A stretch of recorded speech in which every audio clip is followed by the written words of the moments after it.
Here we are for another Teesside Racing interview. Here we have with us Tom Sheldon. Tom, would you like to tell us a little bit about what it is that you do? Well, currently at the moment, my practice has actually changed. I would say quite massively because I've started my FMP, and during my project of my second year, like the very last project, I got heavily into skateboarding. And originally, I did a lot of I'd call them like psychedelic sort of animations and loops, and I was really into like VJing, sort of like making stuff towards like people making music. But because of lockdown, I got heavily into like filming and photography, and I've now started this I want to say it's like an independent company called like Mad Puts, and I've been making my own like skate edits and like screen printing t-shirts and prints and then but also editing them in a way a lot different to traditional skateboarding with a lot of like psychedelic bits like merged into it to kind of like form this thing. But I'd say yeah, that's what I'm doing at the moment, but it's very nice. Well, this is really interesting. I've seen some of the bits out on Instagram, and it looks really cool. So for anybody watching this, Tom's an artist. I've worked with you a few times now, haven't I? We've had you on Picasso Baby. He's provided a few videos for us. And yeah, and we've got you at Apple Black in there, haven't we? Yeah. So yeah, while I'm telling about what you've got going on, do you want to tell us any other little projects that are in development? What should we be watching out for in 2021 from Tom Sheldon? Well, actually, I was talking to I can't remember what her name is, but the woman who owns Disgraceland, and for Jane. my actual main part of my FMP, because I've just finished my research and preparation module. I'm setting up my own actual show at Disgraceland. Hopefully, if it goes on, like if it continues, because it's in March, and I'm going to have a screening of the edit that I'm planning to make, and then hang up loads of pieces. And then Chris Nottingham, who does a lot of stuff, he does quite a lot of rave sort of music stuff in like bass camp. I've seen him do stuff before, and he's meant to be performing afterwards and doing like a little thing. So hopefully that will go ahead if coronavirus doesn't ruin everything. But I feel like this year has been very unpredictable. But that is my plan at the moment for 2021. Well, it sounds really cool. I mean, yeah, like you say, with coronavirus, it's just a weird time to be kind of making plans. I find this myself at Pineapple. We're devising a kind of program throughout the year, but having to be willing, it can change at any moment. So yeah, coming on, 2020 and lockdown and the pandemic.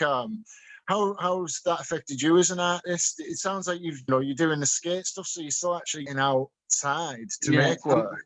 Well, what's been your experience? For me, I think it's kind of helped me a lot more. I mean, maybe compared to other people, because since I'm quite lucky that a lot of my practice is based kind of like digitally and like technology and all this, I've still been able to produce work, and I've still been able to do it like at the comfort of my own home. But because I work at Tesco, so I've never not had to like stop working, because obviously they've always been open. I've managed to save a lot more money, so I've been able to like invest in the loads of like different cameras and stuff. And then since doing skateboarding, it was the perfect time to go out skateboarding because nobody was around and like nobody was out, so there was nobody getting in our ways. We could just like sit and like skate, and we could still socially distance from each other really well. And it was kind of, to me, I think it's kind of been like a blessing in disguise almost. You'd be surprised how many artists that have said a similar thing. They've really thrived in lockdown because all of a sudden they've got time, and that's all the most precious commodity, isn't it? Yeah, because like we've just go on. Sorry.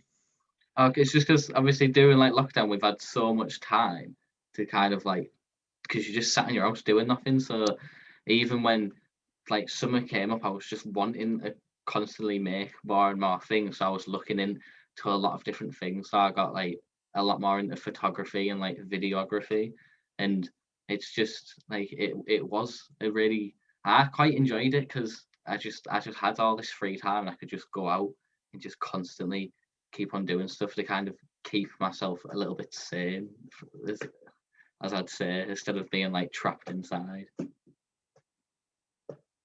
And it sounds like the way you're shooting video, you're working with says, you're bringing in DJs. It sounds like it's got that real kind of collective feel about it. Mm.